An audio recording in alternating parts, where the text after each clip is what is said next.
Welcome to yet another episode of #Agency Life with Rani. कुछ लोगों की situations already बहुत कॉम्प्लेक्स हैं. नंबर 1 पहलू, वो टियर 2 टियर 3 सिटी से बिलोंग करते हैं जहाँ पर वर्किंग अपॉर्चुनिटीज़ ऑलरेडी कम हैं. कायदे से उन्हें बड़े शहर मूव करना चाहिए to earn good, earn big, but वो नहीं जा पा रहे. एन नंबर ऑफ रीज़न्स हो सकते हैं, जिसमें नंबर 1 रीज़न आता है फैमिली नहीं जाने देती है जल्दी. नंबर 2, फैमिली की बात हुई तो फैमिली के अंदर में इतने सारे सिचुएशंस हैं. घर पे फाइनेंशियल प्रॉब्लम्स चल रहे हैं, उन पे प्रेशर आ गया कि कमाओ कमाओ, कमाने निकलो, कुछ भी करो, कमाओ कमाओ. वो छोटी सी उम्र में इस प्रेशर के साथ स्कूल कॉलेज तक ड्रॉप कर देते हैं और निकल पड़ते हैं उन एरियाज़ में कमाने के लिए जहाँ पर उनका इंटरेस्ट ही नहीं है, जैसे कॉल सेंटर जॉब्स और भी और जॉब्स. हमारे डिजिटल गॉन ईजी में ना ऐसे लोग हैं, हम उनकी मदद कर रहे हैं to achieve their desired incomes. कैसे भाई? डिजिटल मार्केटिंग कोई जादुई दुनिया तो है नहीं कि आपको एक बार में ही 1 लाख रुपया एक महीने में कमाने का मौका मिल जाएगा, जैसे बहुत सारे लोग बताते हैं. No, it's hard work, it's process. आप 9 महीने के बच्चे को 2 महीने में नहीं निकाल सकते. जो प्रोसेस लगना है वो लगना है. बट हम लोग कोशिश कर रहे हैं उनको कॉन्फिडेंस डेवलप करवाने के लिए, धीरे धीरे ही करके.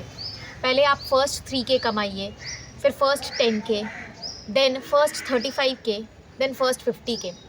तो हमारा पूरा प्रोग्राम इस इनकम स्लैब के डिफरेंसेस पे बटा हुआ है. उसी की तरह हैंड होल्डिंग मिलती है, उसी के हिसाब से हैंड होल्डिंग मिलती है. एक इंसाइट है जो आपको बहुत काम आने वाली है. जब आप प्रपोजल्स भेजते हैं अपने क्लाइंट्स को over emails, please drop them a WhatsApp message as well कि हमने आपको प्रपोज़ल सेंड कर दिया है. क्योंकि कई बार लोग ईमेल्स भी नहीं चेक कर रहे हैं. कई बार ऐसा हो रहा है कि काम शुरू हो चुका है, क्योंकि पेमेंट किया, काम शुरू हो गया. देन एक दौर ऐसा आता है जब वो बोलते हैं नहीं, ये आप कुछ और भी कर दीजिए.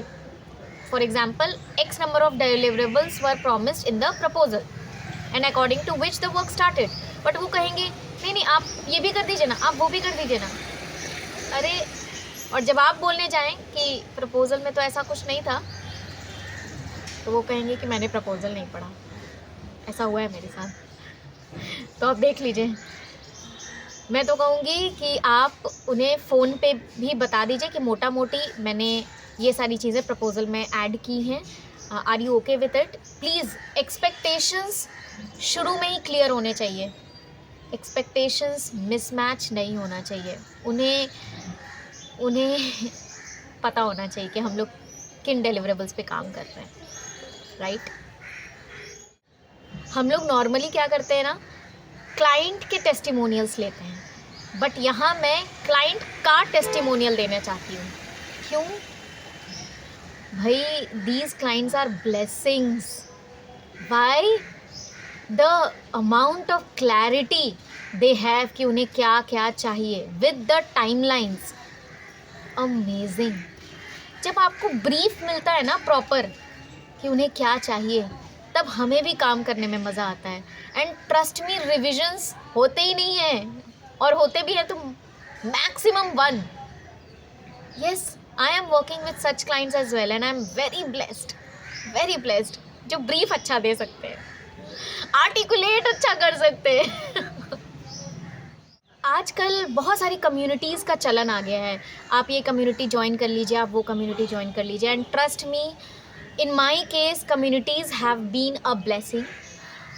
I am associated with at least 4 to 5 good communities जहाँ से मुझे leads भी मिलते हैं, learners भी मिलते हैं. और इसी सिलसिले में कल एक इंसान ने मुझे कनेक्ट किया over WhatsApp for video editing services. हमारी डिस्कवरी कॉल थी, वो आए. He was not very perfect, I'll not say perfect, he was not very comfortable in English, तो उन्होंने हिंदी में ही अपने आप को इंट्रोड्यूस किया. He did not fake, but क्या क्लैरिटी थी, स्पष्टता थी उनकी भाषा में, उनकी ज़बान में. वो अपना पोर्टफोलियो शेयर कर रहे थे and it was so amazing. He was able to present well. मुझे यही इंसाइट मिला कि यस, भाषा एक मोड ऑफ कम्युनिकेशन है at the end of the day. Yes, English आनी चाहिए. आप अच्छे क्लाइंट्स, बड़े क्लाइंट्स, फॉरेन क्लाइंट्स नहीं हैंडल कर सकते if you don't know English, but still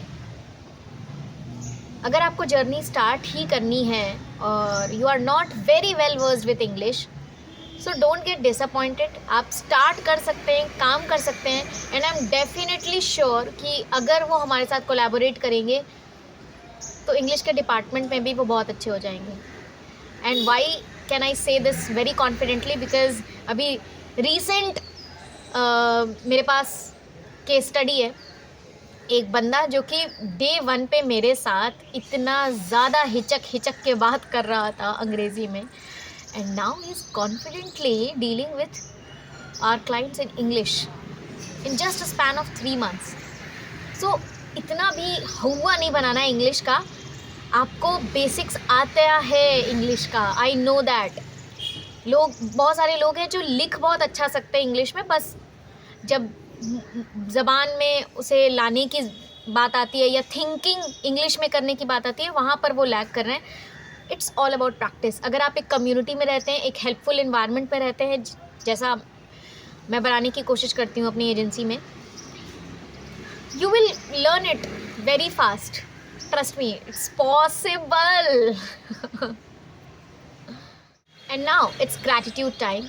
I want to say thank you to the universe. Why?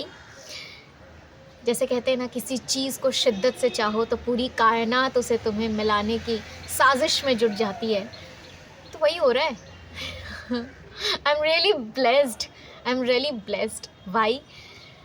WhatsApp API का अभी मामला चल रहा था. मैं बहुत कंफ्यूज थी कि मैं AI सेंसी के साथ जाऊं, गपशप के साथ जाऊं, क्या करूं. मुझे यूनिवर्स ने ही एक रैंडमली एक इंसान को भेज दिया है. वो इस डिपार्टमेंट में मेरी हेल्प करेंगे. And I did not reach out to him, he only reached out to me. How come? Thanks to universe. So मिलते हैं अगले एपिसोड में. Stay tuned. वेट, आपके लिए 2 लाइनें गुनगुनाना चाहती हूँ, because I really wish you well. आपका दिन शुभ हो. इन लाइनों के साथ आपको छोड़ रही हूँ. एक तेरी खैर मंग दी, मैं मंगा ना कुछ और. एक तेरी खैर मंग दी, ना टूटे दिल की डोर. एक तेरी खैर मंग दी, अब कोई चले ना सोर. एक तेरी खैर मंग दी मैं.